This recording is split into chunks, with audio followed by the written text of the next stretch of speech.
Simula tayo sa battery. Ayan, sample lang yan ha. Sample lang yung battery, tsaka yung BMS nya. Ayan.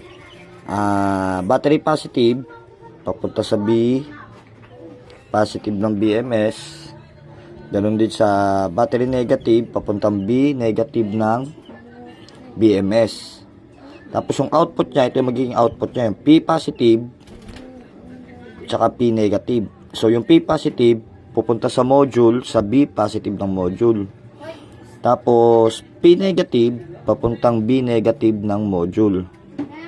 Tapos yung S positive naman, papunta sa solar input o S positive sa positive ng DC jack. Kung DC jack kayo gusto nyo ilagay. Ganon din naman yung S negative. Ngayon sa switch naman, ayan, papuntang switch. Yung on-off ng module, yun yung papunta sa switch. Ngayon dito tayo sa LED. Sa LED, ganoon lang din naman, L positive. Yan, L positive ng module, papunta dun sa negative ng LED. Ganon din naman sa positive. Yan, L positive, papuntang LED positive.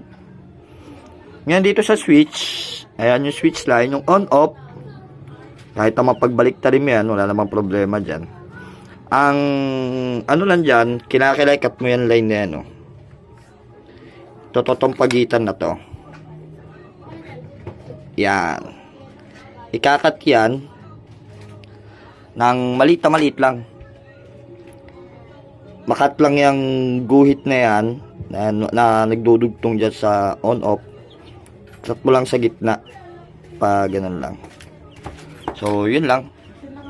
Ngayon, sana nakuha nyo.